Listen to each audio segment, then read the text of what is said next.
आप मुझे अपना चरित्र बताओ, मैं आपको आपका फ्यूचर बताता हूँ। आपको शरीर दिया गया, इसका ध्यान किसने रखना है? आपने।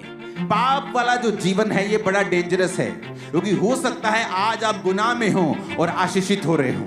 वर्शिप करना बड़ा आसान है, लेकिन सोमवार मंगलवार जब अपने कामों पे आप लौट जाओगे तब पवित्रताई में बना के रखना अपने आप को, ये मुश्किल है। मैं तो दसदा वो दुष्ट व्यक्ति ही हो सकता है ਜਿਹੜਾ ਇਸ ਟਾਈਮ व्यभिचार ਦੇ ਵਿੱਚ ਹੋਏ और हीलिंग प्रेयर ਦੇ ਵਿੱਚ आमीन आमीन करता हो, क्योंकि परमेश्वर ने तुम्हें आजाद तो किया है, पर अपनी आजादी को पाप के लिए यूज नहीं करना। पवित्र पवित्र पवित्र सेनाओं का यहोवा। आप अपना कैरेक्टर कभी बदल नहीं सकते। एक व्यभिचारी कभी चेंज नहीं होता। बूढ़े हो जाते 70-75 साल के हो जाते, गर्लफ्रेंड नहीं छूटती उनसे, क्योंकि बाइबल कहती है पाप के ऊपर फतेह पाने की ताकत सिर्फ यीशु मसीह के पास है। उसने कहा मैं तुम्हें वो चरित्र दूंगा जो सब नामों से, सब चरित्रों से श्रेष्ठ है। यीशु मसीह का चरित्र ऐसे इस दुनिया में किसी का नहीं था और ना होगा, इसीलिए सब लोग उसे मानते हैं उसके कैरेक्टर के कारण।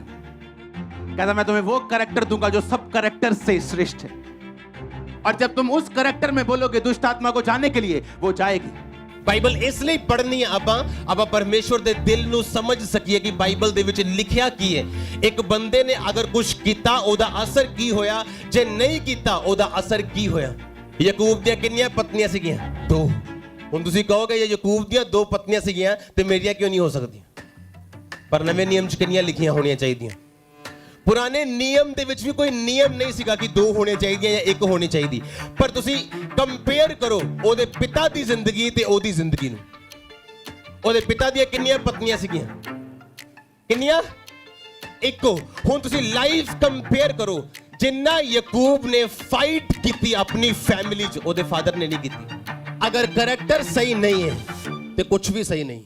आज आपको ये फैसला लेना है, क्योंकि जब आप पाप का जीवन जीते हैं तो इसका मतलब ये नहीं कि मुसीबतें अभी आपकी लाइफ पर आएगी, लेकिन आप एक ऐसी डायरेक्शन पर चल पड़े हो जिसका एंड 100% रॉन्ग, 100% रोने वाला और 100% फ्रूटलेस होगा, और उसका एंड बहुत भयानक होगा। जैसे आप मोबाइल पकड़ते हैं, आपको शैतान गंदी फिल्मों की ओर लेके जाना चाहता है, वो आपको गंदगी की ओर दिखाने की ओर लेके जाना चाहता है। इसलिए जो पहले गंदगी कभी आपके फोन में नहीं आई, वो आपके फोन में आना स्टार्ट होती, और लोगों को ये बात पता नहीं कि जब आप व्यभिचार की ओर जाएंगे और पवित्रताई को ब्रेक कर देंगे, तो वचन कहता है कि पराये तेरी कमाई से अपने फल को, अपने पेट को भरेंगे।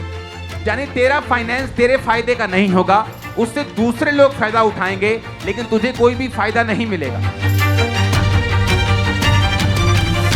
क्या आप इमेजिन कर सकते हैं एक शरीर का काम आप और आपके परिवार और जनरेशन के नाश होने का कारण बन सकता है, और उसी शरीर के काम से फ्री होना आपकी और आपके जनरेशन की ब्लेसिंग का कारण भी बन सकता है। मेरा विश्वास है कि यीशु मसीह के नाम के ऊपर मेरा फेथ है, तो क्या मैं व्यभिचार कर सकता हूं? तो इसका मतलब मैं झूठा हूं, क्योंकि मुझे मेरा विश्वास थोथा है, खोखला है। मैं सिर्फ नाम का एक सिंगर हूं, नाम का विश्वासी हूं कि मुझे यीशु मसीह के नाम के ऊपर विश्वास है, लेकिन फिर भी व्यभिचार में हूं। अगर मेरा विश्वास जीसस क्राइस्ट के नाम, अनोमा चरित्र के ऊपर है, तो मेरा चरित्र भी कैसा होना चाहिए? उसी के जैसा, क्योंकि मुझे विश्वास है उसके चरित्र के ऊपर। क्योंकि पवित्रताई एक हथियार है, एक वेपन है आपके पास। आप इस वेपन को यूज कर सकते हो शैतान के खिलाफ, उसके किंगडम के खिलाफ। आप देखोगे पवित्रताई में जीने वाले लोग, परमेश्वर ने कहा मैं दुश्मनों के गढ़ में तुझे बढ़ाऊंगा और कोई तुझे टच नहीं कर पाएगा, कोई तुझे छू नहीं पाएगा। मैं उनके मत्थे में, भाइयों के मत्थे में तेरा अभिषेक करूंगा, और दुश्मनों के सामने, तेरे सामने मेज बिछाऊंगा। उस मेज पर दुनिया की हर एक अच्छी वस्तु तेरे मेज के सामने होगी।